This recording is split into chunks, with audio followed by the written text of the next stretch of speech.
So a very good morning to one and all present here. So बच्चा लोग आशा करता हूँ कि आप सारे सही होंगे। तो आज हम चैप्टर नंबर 1 करेंगे matter in our surrounding, science का क्लास 9th। बहुत आसान चैप्टर है। सबसे पहले हम इसमें पढ़ते हैं मैटर की definition. What is matter? Everything या एनीथिंग, कोई भी चीज that occupy space and have mass and volume.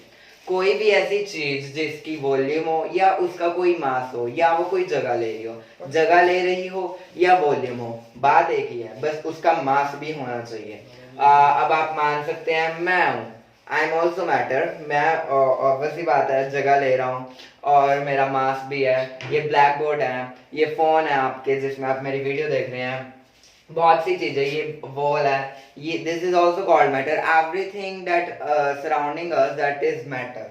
ठीक है, तो फिजिकल नेचर ऑफ मैटर पढ़ते हैं। उसकी 3 कैटेगरी होती है, solid, liquid, gases. Solid, solid जो होता है आपको पता होगा ये सॉलिड क्यों है। अगर हम इसके पार्टिकल्स देखते हैं, ये पूरे जुड़ रखे हैं, एक तरह से हम मान सकते हैं जैसे फेविक्विक से जोड़ दिया हो हमने, बस लोग। ठीक है, ये पूरा मतलब अपना इतना, मतलब इनके अंदर जो फोर्स है ना, इतना स्ट्रॉन्ग फोर्स है कि वो इतने ज्यादा अट्रैक्टेड है कि इनको तोड़ने के लिए बहुत मतलब ताकत चाहिए होती है। जैसे अभी ये ब्लैक बोर्ड है, इसको मुक्का मार के मैं नहीं तोड़ सकता। ठीक है, बॉडी बिल्डर होगा वो तोड़ देगा क्योंकि उसमें बहुत सारी ताकत है। ठीक है, तो मतलब इनके जो पार्टिकल्स के बीच में स्पेस होती है बहुत माइनर, बहुत ज्यादा माइनर, कुछ मान लो ऐसे 0.000 समथिंग स्पेस होती है। ये ना देखो, जैसे अब ये है, ये मान लो ये सॉलिड के पार्टिकल्स है, ये जैसे ये हल्की सी माइनर सी स्पेस है, ये स्पेस है, ये स्पेस है, बिल्कुल हल्की सी स्पेस होती है। ठीक है, तो इनके जो पार्टिकल्स के बीच में स्पेस होती है दैट इज वेरी लेस। बढ़ते हैं लिक्विड की तरफ। लिक्विड की जो स्पेस होती है वो ज्यादा स्पेस होती है as compare to solid.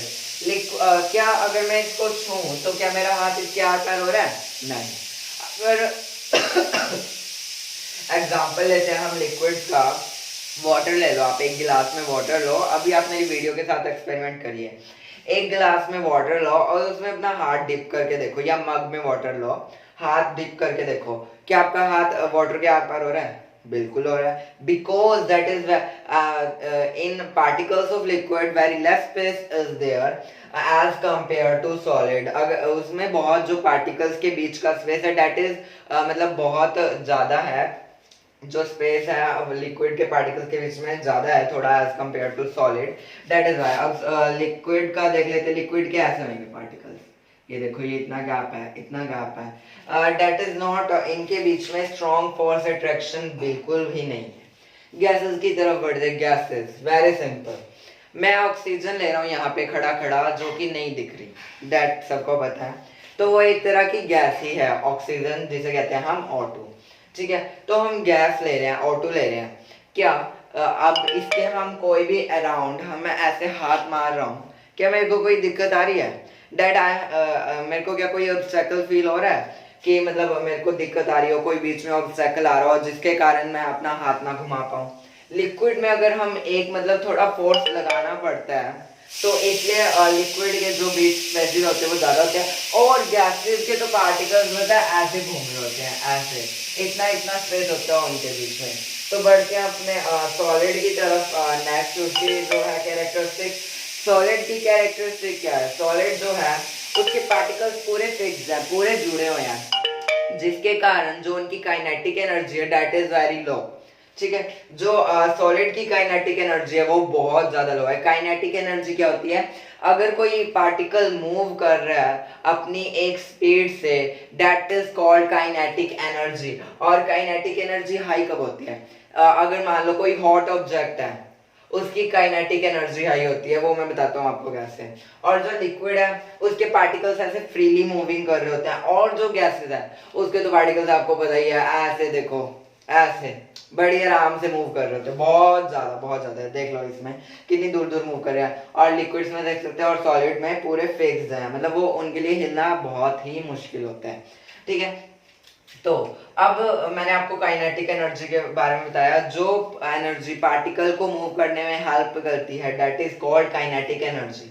Kinetic energy मैंने आपको बताया, अगर कोई ऑब्जेक्ट हॉट है तो उसकी काइनेटिक एनर्जी हाई होगी। मान लो आपकी मम्मा ने आपके लिए मंचूरियन बनाया या कोई भी डिश बनाई आपकी मम्मा ने आपके लिए, उसकी आपको एकदम से खुशबू आई उड़ती उड़ती उड़ती उड़ती, क्योंकि वो गर्म है। अगर मान लो आप फ्रिज में से वही टेस्टी मंचूरियन फ्रिज में रख दो और उसको मतलब 2 घंटे बाद निकालो फ्रिज में से, क्या आपको उसकी तब स्मेल आएगी? नहीं, नहीं आएगी, क्योंकि उसकी जो काइनेटिक एनर्जी होएगी उस टाइम वो बहुत बहुत ज़्यादा लो होएगी, जिस कारण उसकी स्मेल आप तक नहीं पहुंच पाएगी। मान लो आप एक दूसरे रूम में और किचन इधर वाली साइड है थोड़ी, तो क्या कहते हैं, क्या आपको तब स्मेल आएगी अगर वो जो मंचूरियन होएगा वो ठंडा होएगा? नहीं। अगर वो गर्म होगा उसके वो जैसे धुआं सा निकलता है ना, वो उसकी खुशबू जब उड़ के आपके नाक में घुसेगी तो मन करेगा ना खाने को, ठीक है। तो इसलिए उसकी काइनेटिक एनर्जी हाई होती है, इसलिए कोई भी गर्म खाना होता है उसकी खुशबू जल्दी आती है एज कंपेयर टू ठंडे खाने से, ठीक है। और जो सॉलिड के हम पार्टिकल्स होते हैं वो एक दूसरे को अट्रैक्ट करके रखते हैं और बहुत उनके बीच का जो फोर्स होता है that is very very strong, और जो लिक्विड के बीच का फोर्स होता है that is less as compare to solid, तभी हम उसमें अपना हाथ भी घुसा सकते हैं। And gases, no force is present between them, उनके पार्टिकल्स के बीच में कोई फोर्स नाम की चीज ही नहीं होती, उन्हें पता ही नहीं फोर्स होता क्या है। हाँ, बट एक केस आता है, अगर हम गैस को किसी कंटेनर में फिल करते हैं देन इट विल बी तो उस कंटेनर के अंदर ही मूव करेंगे, वो उसके आर पार नहीं हो सकते, बिकॉज जो कंटेनर है that is solid, and solid के पार्टिकल्स क्या होते हैं? फिक्स्ड होते हैं, और इतने उनके बीच में इतना स्ट्रॉन्ग फोर्स होता है that is very difficult to break them.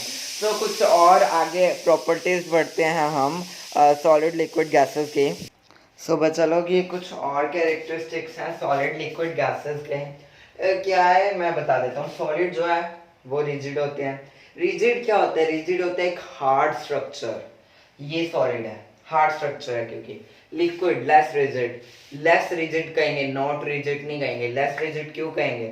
अब मतलब जो लिक्विड है उसमें हमें मान लो मैंने आपको जैसे उसका एग्जांपल दिया वाटर में जब हम अपना हाथ पाते हैं, ठीक है, जब उससे अपना हाथ पास करने की कोशिश करते हैं तो हल्का फोर्स लगाना पड़ता है, और या फिर एक स्विमिंग कर रहा है तो भी हमारा हाथ जो है आर पार हो रहा है बट फोर्स लग रही है एक, इसलिए वो लेस रिजिड होता है। और गैस इज नॉट रिजिड, कोई अड़चन ही नहीं है, ऐसे घुमाओ हाथ, कुछ नहीं होगा, ठीक है। और जो सॉलिड है आपने शायद सुना भी हो, एक इदुम मिशुमी डांसर्स होते हैं, वो कैसे डांस करते हैं? ऐसे मतलब 4-5 लेडीज का ग्रुप होता है, वो क्या करते हैं, एक लेडी यहाँ पे खड़ी होती है, वो अपना मतलब जो बाजू होती है दूसरी लेडी के साथ, और एक लेडी इस साइड को ऐसे करके वो एक चैन सी बनाते हैं, ठीक है।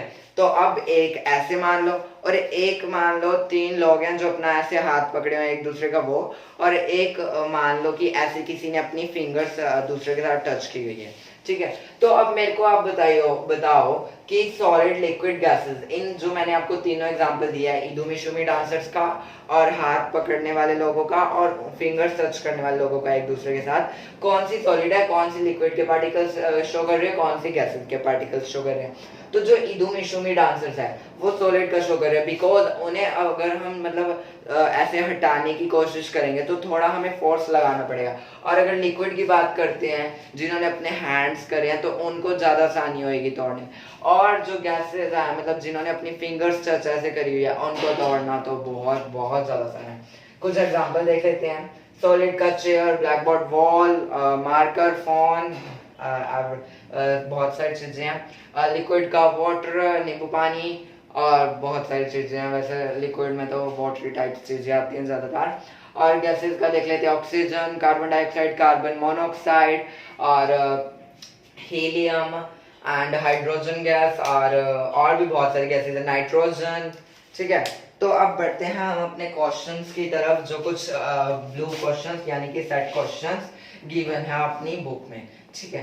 तो फर्स्ट क्वेश्चन हमारे पास जो है that is related to that क्या मैटर है और क्या मैटर नहीं है। मैंने आपको बताया anything that occupy space and have mass is matter. Did feelings have mass and space? Yes, feelings have space in your heart, but they are not touched by physical like us. मतलब हम feelings को छू नहीं सकते. That is why feelings are not matter.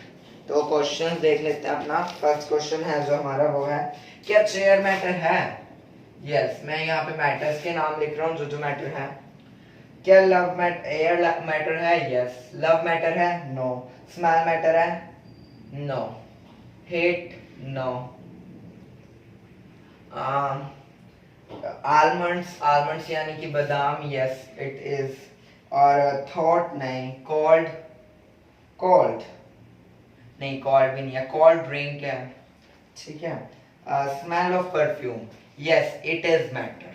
Smell of perfume is matter, क्योंकि smell of जो perfume है वो उसके जो पार्टिकल्स हैं, वैसे स्मेल भी हम लिख सकते हैं but I am not sure about it that smell भी मैटर होना चाहिए, बट स्मेल ऑफ परफ्यूम, हाँ स्मेल हो सकता है मैटर, बिकॉज दोनों के जो पार्टिकल्स हैं वो मूव करते हैं, इसलिए हमें स्मेल आती है। तो नेक्स्ट क्वेश्चन की तरफ बढ़ते हैं जो हमारे पास है कि एक हॉट सिजलिंग फूड है, कोई भी एक गरम खाना है। Give reasons for the following. The smell of hot sizzling food reaches you several meters away, but to get the smell from cold food you have to go close. Why? एक गर्म खाने की खुशबू आपके पास जल्दी पहुंचती है एज कंपेयर टू ठंडे खाने की खुशबू से। क्यों? मैंने आपको बताया जो काइनेटिक एनर्जी होती है, अगर पार्टिकल कोई हॉट है तो वो ऊपर उठेगा, ऑब्वियस सी बात है, इट राइज अप, एंड अगर वो ऊपर उठेगा और हॉट होगा उसका temperature, then kinetic energy increases और पार्टिकल क्या करेगा? Move faster. देन इसको इस ढंग से नहीं लिखना, इस ढंग से नहीं लिखना, इसको आप अपनी सेंस में लिखोगे कैसे? if a particle is hot, then it rises to ups and kinetic energy increases, then the smell of hot sizzling food reaches several meters away. Check. Then kinetic energy increases, it rises up and then kinetic energy increases. That is why, and particles move faster. And particle move faster, due to which we can smell it from several meters away. Next है, a diver is able to cut through water in swimming pool. Which property of matter does the observation show? अब एक driver है, driver यानी कि जो diving करता है Surf board से, सर्फ बोर्ड ही कहते हैं जो हम मतलब जिसमें वो तैरते हैं, ठीक है। डाइवर है is able to cut through water in a swimming pool. Why? Because the spaces between particles of liquid is very less. बस जो वो वाटर को क्यों आर पार करके अपना जो डाइव बोर्ड है उसको चला लेता है, बिकॉज जो स्पेसेस होते हैं उनके पार्टिकल्स के बीच में that is very less, spaces, the space between particles of liquid are very more, less निकल गया मुंह से, बहुत ज्यादा होता है, इसलिए that is why it is able to cut. और next है, what are the characteristics of particles of matter? Sorry बच्चा लोग for disturbance. तो liquids के बीच में जो स्पेस होती है वो बहुत ज्यादा होती है, that is why. Characteristics of the particles of matter, मैंने आपको बताया कैरेक्टरिस्टिक्स क्या होते हैं, मैटर्स के बीच की स्पेसेस लिखेंगे आप उसमें, और जो मैटर्स के पार्टिकल्स है डेट आर कंटिन्यूसली मूविंग, और उनके बीच का जो फोर्स ऑफ अट्रैक्शन है, एंड दे आर रिजिड और नॉट, बहुत सारी इसकी जो है वो बन जाती हैं कैरेक्टरिस्टिक्स, ठीक है। सो बच्चा लोग बढ़ते हैं अपने नेक्स्ट टॉपिक की तरफ of this chapter, and that is states of matter, जो मैं आपको पहले ही करवा चुका हूँ। states of matter,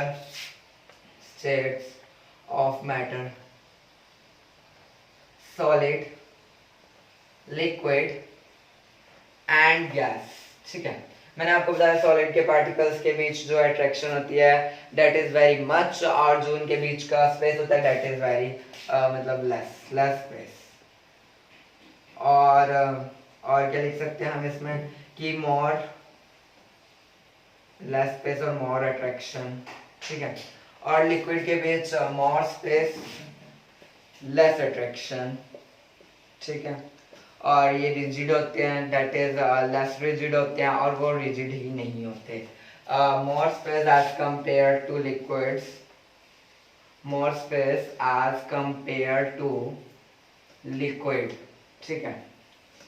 और very not attraction is present between them, ठीक है।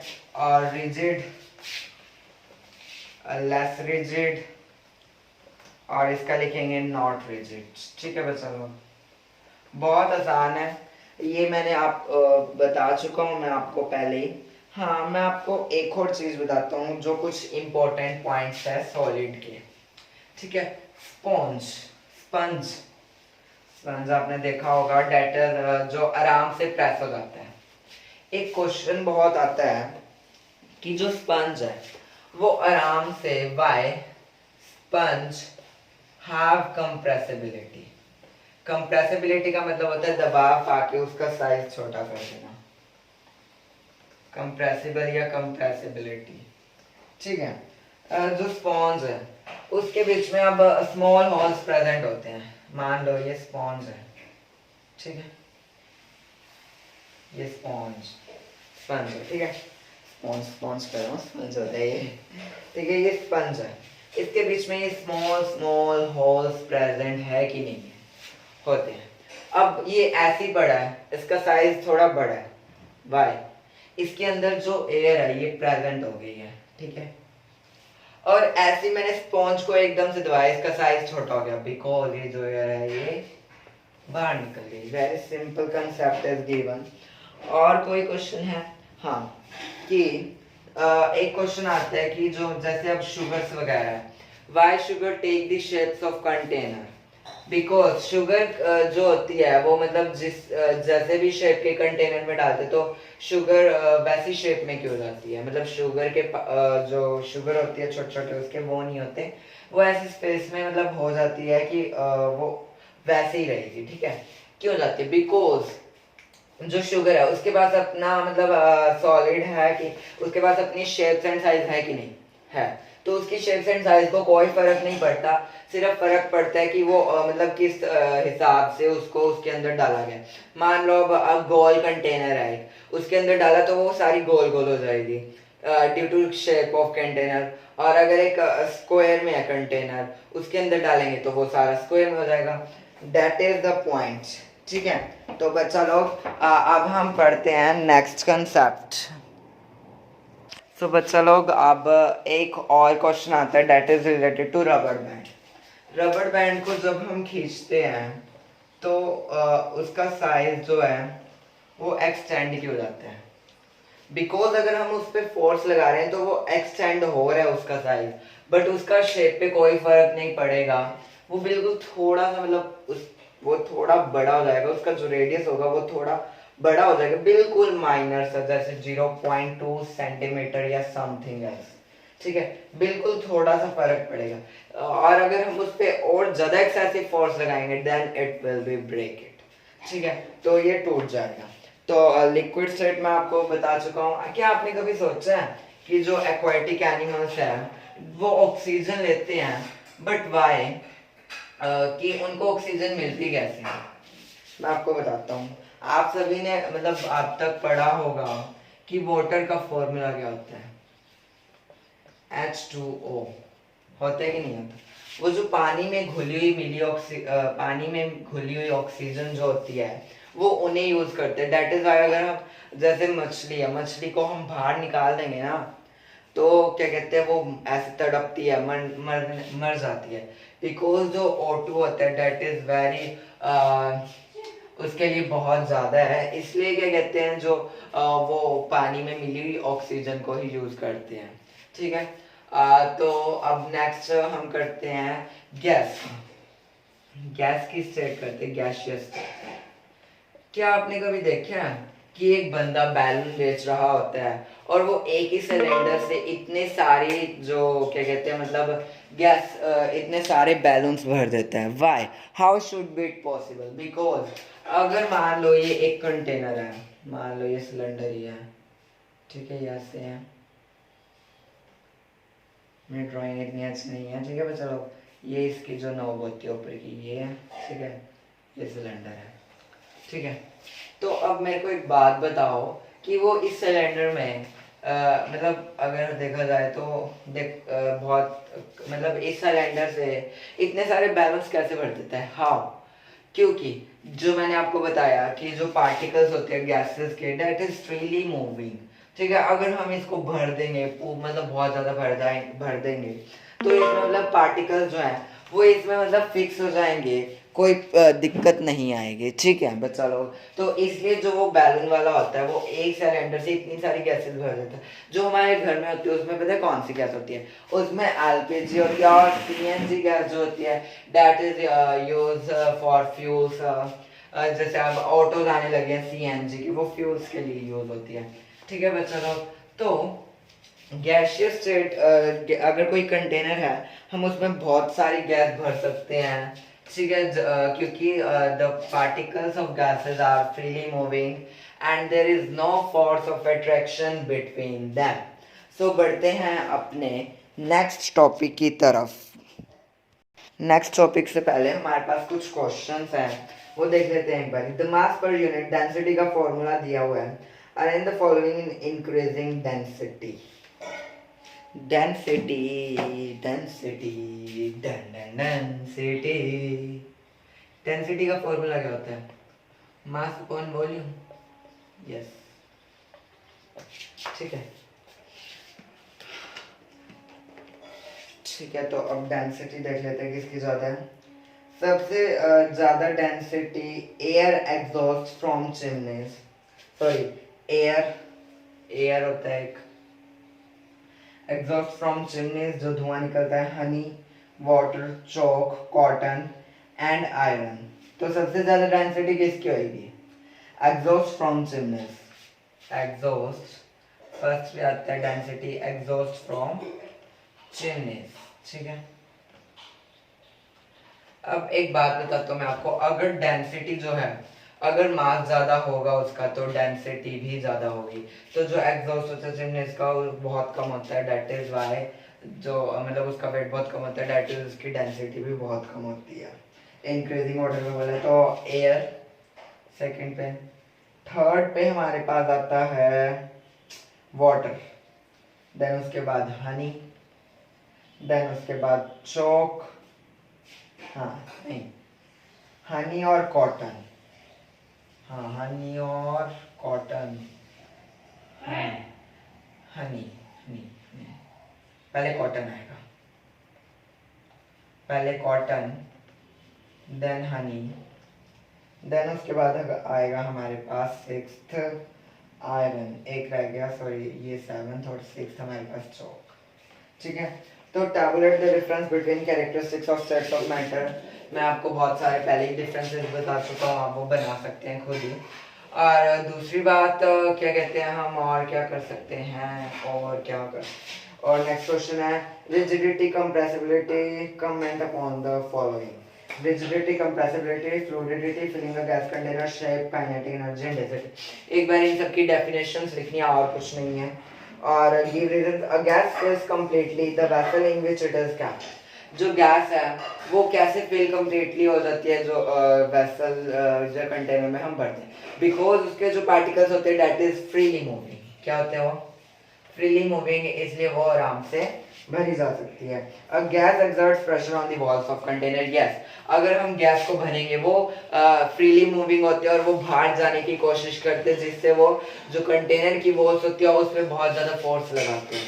इसलिए कई बार होता है कि मतलब अगर आप बहुत ज़्यादा गैस भर देते हो तो मतलब वो जो कंटेनर होता है वो फट भी सकता है, ठीक है। अब wooden table should be called a solid, yes, because उसके जो पार्टिकल्स के बीच में स्पेसेस है और जो फोर्स ऑफ अट्रैक्शन है, फोर्स ऑफ अट्रैक्शन ज़्यादा और जो स्पेसेस है वो less. We can easily move in our hand in air, but due to the center of solid globe, we need a Faraday experiment. Yes, क्योंकि उसके जो particles हैं वो बहुत मतलब सॉलिड के पार्टिकल्स जो हैं, ब्लॉक जो है सॉलिड का, उसका जो पार्टिकल्स हैं that is very close to each other and there are strong force between them, और जो उनके बीच का स्पेस है डेट इज लेस। और जो एयर है, एयर के बीच में कोई स्ट्रॉन्ग फोर्स ऑफ अट्रैक्शन नहीं है और पार्टिकल्स भी उसके फ्रीली इंडिपेंडेंटली मूव करते हैं। Liquids generally have lower density as compared to solids, but you must have observed that ice floats on water. Find out why.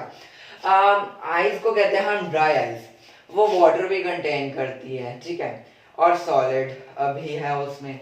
तो ऐसा क्यों होता है कि जो आइस है वो तैरती है। देखो बच्चा लोग, ये पानी है, पानी की density as compare to ice cubes, जो पानी की डेंसिटी होती है वो बहुत ज़्यादा होती है आइस से compare, as compare to ice से, इसलिए वो क्या करती है, फ्लोट करती है। तो अब बढ़ते हैं हम अपने नेक्स्ट टॉपिक की तरफ, ठीक है। तो नेक्स्ट टॉपिक है हमारे पास, क्या मैटर की जो स्टेट है क्या हम उसको चेंज कर सकते हैं? यस, कर सकते हैं। सो बच्चा लोग, मैंने आपको बताया कि हम कैसे मतलब उसको सॉलिड को लिक्विड में कैसे कन्वर्ट कर सकते हैं, वो मैं आपको अब बताता हूँ। अब यहाँ तक कि हमारे सॉलिड लिक्विड गैसेस की सारी कैरेक्टरिस्टिक्स हो चुकी हैं, ठीक है। अब मैं सबसे पहले आपको बता देता हूँ what is melting point and what is boiling point, ठीक है, एंड बीपी यानी कि बॉइलिंग पॉइंट, ठीक है।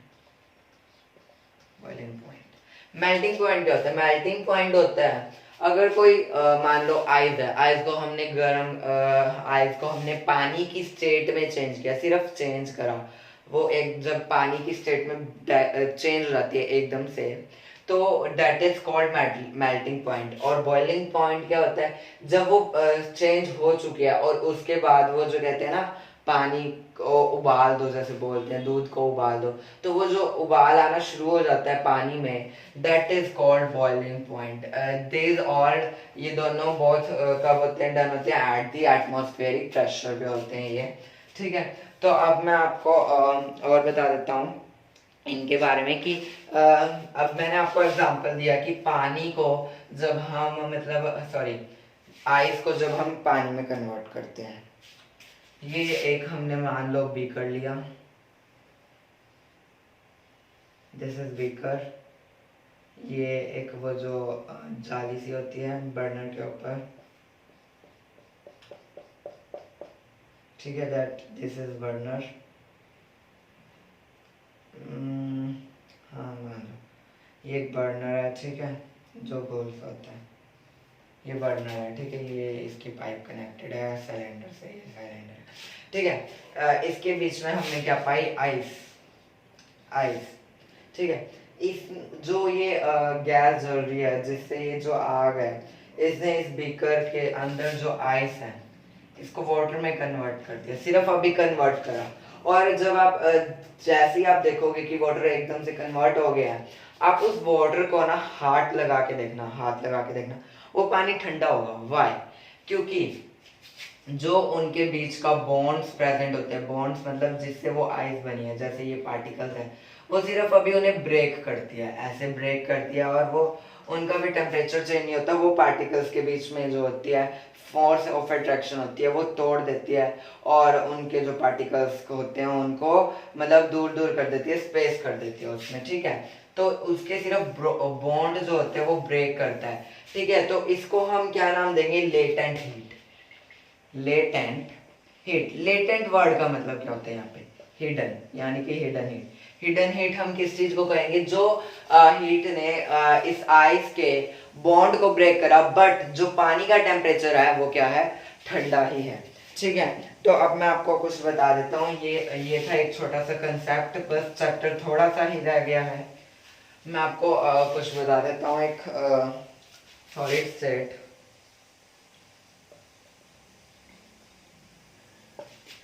Liquid state, gaseous state. अगर सॉलिड को लिक्विड में कन्वर्ट करना है तो कूल करेंगे, लिक्विड को हीट करेंगे, उल्टा लिख दिया। और अगर लिक्विड को गैसेस में कन्वर्ट करना है, गैसियस स्टेट में, तो उसको भी हीट करेंगे। और अगर गैसियस स्टेट को हमने लिक्विड स्टेट में करना है तो उसे कूल करेंगे। तो कूल कैसे करेंगे? मान लो आपने एक पानी को गर्म करा, उसके ऊपर प्लेट रख दी बर्तन के ऊपर या कंटेनर के ऊपर, और जो मतलब पानी की भाप है वो उस प्लेट पे जाके लगेगी, और आप गैस बंद कर दो। थोड़ी देर आप देखोगे उसके ऊपर पानी की ड्रॉपलेट्स आएंगी, और वो पानी की ड्रॉपलेट्स अपने आप ही दोबारा उस कंटेनर में गिर जाएगी। दैट इज वाई हम इसको कूल करेंगे। और ऑब्वियस सी बात है जब वो लिक्विड स्टेट मतलब गैसियस स्टेट लिक्विड स्टेट में जाएंगे उसको अगर हम आइस ट्रे में पाएंगे तो वो आइस बन जाएगी जिसको कहेंगे हम सॉलिड स्टेट। क्या आपने कभी देखे हैं नैप्थेलिन बॉल्स यानी कि फर्नैल की गोलियां जो होती हैं उनको कभी लिक्विड नहीं होता, वो ऐसे ही उड़ती है, उनकी स्मेल कितनी आती है क्योंकि वो इवेपोरेट हो जाती है डायरेक्ट सॉलिड से, वो सीधा गैसेस में हो जाती है। Is it possible? क्या ये पॉसिबल है? यस पॉसिबल है कि वो सॉलिड से सीधा गैसियस में कन्वर्ट हो जाती है और इस प्रोसेस को हम क्या कहते हैं? सब्लिमेशन। ठीक है, मैं आपको बताता हूँ इस प्रोसेस के बारे में। आप बहुत सारे प्रोसेस है, solid to liquid, liquid to solid, सब सारे प्रोसेस बताता हूँ। सो बच्चा लोग यहाँ पे है conversion chart of states of matter, conversion chart of states of matter. ठीक है, अगर सॉलिड से सीधा गैस में होता है दैट इज सब्लिमेशन, और गैस से सीधा सॉलिड में होता है that is also called sublimation. ठीक है, जो सॉलिड है अगर वो लिक्विड में होता है मतलब सॉलिड से लिक्विड में जाता है दैट इज कॉल्ड फ्यूजन, और अगर लिक्विड से वापस सॉलिड में आता है उसको फ्रीजिंग भी कहते हैं और सॉलिडिफिकेशन भी कहते हैं, और अगर लिक्विड से गैसेस में जाता है उसको इवेपोरेशन भी कहते हैं और वेपोराइजेशन भी कहते हैं, और अगर सीधा गैस से वापस आता है लिक्विड में that is also called condensation. ठीक है, तो अब मैं आपको एक और चीज बता देता हूँ कि कैल्विन और जो क्या कहते हैं सेल्सियस का चक्कर है, कैल्विन और सेल्सियस का चक्कर। ठीक है, जो टेम्परेचर की ऐसे यूनिट होती है दैट इज कैल्विन। अगर आप मान लो आपको 1 सेल्सियस गिवन है, जो 1 सेल्सियस है वो इक्वल होता है 273 कैल्विन के। ठीक है, और अगर हम मतलब दिया हुआ है 100 सेल्सियस को कन्वर्ट करें 273 केल्विन में तो सेल्सियस में क्या करेंगे? ठीक है, 373 सेल्सियस अगर दे रखा है, ठीक है, दैट इज वेरी सिंपल। और अगर दे रखा है 273 केल्विन, नहीं मान लो, क्या मानो चलो बस यही बहुत है, एक एग्जांपल। ठीक है, तो अब हम बढ़ते हैं अपने नेक्स्ट टॉपिक की तरफ दैट इज इवेपोरेशन। ठीक है, कुछ सेट क्वेश्चन गिवन है जो इसमें ये केल्विन टू सेल्सियस है, ये आप खुद करेंगे जिससे आपको मतलब थोड़ी प्रैक्टिस हो जाएगी। हम सेकंड क्वेश्चन में आपको बता देता हूँ, what is the physical state of water at 250 degree Celsius. 250 degree Celsius से गैसियस में कन्वर्ट हो जाएगा गैसियस में, और 100 डिग्री सेल्सियस पे इट्स बॉयल क्या होगा? बॉयल। ठीक है, for any substance why does the temperature remain constant during the change of state. कोई भी अगर सब्सटेंस है उसका जो टेम्परेचर है वो सेम ही क्यों रहना चाहिए? वो मतलब उसके मतलब जब वो कन्वर्ट हो रहा होता है किसी और मतलब स्टेट ऑफ मैटर में। अब वही आइस वाला एग्जांपल ले लेते हैं। आइस को अगर हम वाटर में चेंज करते हैं तो उसका टेम्परेचर सेम ही रहता है क्योंकि वो बॉन्ड ब्रेक करता है। इट द भाई पूछा नहीं इन्होंने, हाँ, because it breaks the bond present between the solid substance. ठीक है, that is why temperature remains constant. suggest a method to liquefy atmospheric gases। atmospheric gases को मतलब वो करने के लिए एक मेथड सजेस्ट कीजिए। यू कैन यूज एनीथिंग, मतलब कोई भी मेथड आप लिख सकते हैं इसमें। ठीक है, तो अब बढ़ते हैं हम अपने इवेपोरेशन की तरफ। इवेपोरेशन मैंने आपको बताया क्या होता है कि अगर लिक्विड से कोई भी सब्सटेंस गैसियस में कन्वर्ट हो रहा है, ठीक है, that is converting into gaseous. तो अब यहाँ पे मैं आपको कुछ फैक्टर्स अफेक्टिंग इवेपोरेशन बता देता हूँ। We know that evaporation is a surface phenomena. Yes, evaporation जो है वो एक surface phenomena है। और if the surface, हाँ, अगर हम surface बढ़ा देते हैं, ये पहले इसमें पानी गिरा है, मतलब मान लो ये फ्लोर है, इसमें इतना पानी गिरा है, ठीक है, और अगर ये इतना ही पानी इतने बड़े फ्लोर में गिरा है, ठीक है, तो इवेपोरेशन जल्दी किसमें होगी? इवेपोरेशन इस वाले में जल्दी होगी। ठीक है, क्योंकि देखो अगर छोटा एरिया है तो वो इवेपोरेट होने में टाइम लगेगा, और अगर बड़ा एरिया वो जल्दी जल्दी इवेपोरेट हो जाएगा। और एक टेम्परेचर भी है जो फैक्टर अफेक्ट करता है। मान लो अब एक चाय का कप है, ठीक है, चाय के कप में चाय जल्दी ठंडी होगी, या अगर हम उसको एक मान लो कोई बड़ी सी थाली ली हमने, उसमें वो चाय डाल दी, या उसमें जल्दी ठंडी होगी। If surface area will increase and the temperature of liquid या कोई भी सॉलिड, इट विल डिक्रीज, मतलब जो टेम्परेचर है दैट विल बिकम लो। ठीक है। ह्यूमिडिटी क्या होती है? Is the amount of water vapour present in air. ठीक है। The air around us can not hold more than a definite amount of water vapour at a given temperature. जैसे कि आपको पता है, मान लो ये एयर के पार्टिकल्स है, अगर ये सिर्फ 2 वाटर वेपर्स ले सकते हैं तो 2 से ज़्यादा ये नहीं ले सकते। तो that is also affect the evaporation, कि अगर ह्यूमिडिटी ज़्यादा है एयर में तो इवेपोरेशन जो है वो कम होगी। अगर मान लो कि बारिश हुई है और हमने पानी रख दिया सूखने के लिए, क्या पानी जल्दी सूख जाएगा? और अगर धूप निकली हुई है और पानी सूखने के लिए रखे, किस केस में ज़्यादा जल्दी पानी सूखेगा? जिसमें बारिश नहीं हुई, जिसमें धूप है, क्योंकि उस टाइम एयर में ह्यूमिडिटी प्रेजेंट नहीं है। ठीक है। तो ये कुछ फैक्टर्स हैं जो मतलब अफेक्ट करते हैं। हाँ, मैं एक और क्वेश्चन आता है, why should we wear clothes cotton clothes in summer? Cotton clothes in summer, ठीक है। जो अगर देखा जाए, during the summer we prescribe more because of the mechanism our body keeps cool. Yes, we know that during evaporation the particles are liquid gain energy from the surroundings और body surface and change into vapour. क्योंकि जो cotton होती है, आपको पता है कि जो कॉटन होती है वो जल्दी से पानी सोख लेती है, ठीक है, as compare to other fibres of cloth. ठीक है। और अगर हमें पसीना आएगा जल्दी, अगर मान लो अब मैं आपको पढ़ा रहा हूँ, इस टाइम समर हो रही है, मेरे को पसीना आ रहा है बहुत ज्यादा, ठीक है, तो मैं कॉटन के कपड़े पहनूंगा, जिस कारण ये जो कॉटन का कपड़ा है ये जो पसीना वो सारा सोख लेगा, और वो जो पसीना वो जल्दी इवेपोरेट हो जाएगा। और बस, तो यहाँ पे हमारा चैप्टर क्या होता है, खत्म होता है। और अगर आप एक बार इस चैप्टर की समरी पढ़ना चाहते हैं तो आप इसका जो ये गिवन है, what you have learn from this chapter, ये जो गिवन है आप इसमें पढ़ सकते हैं। आप इसका आप में इसका चैप्टर मतलब आपका एक बार चैप्टर रिवाइज हो जाएगा। ठीक है। So thank you guys so much to watching my video, and please subscribe my channel as much as you can, and please like my video and share it and comment too. Thank you guys and have a nice day. I hope कि आपको मेरी video से सारा समझ आया होगा। Thank you guys.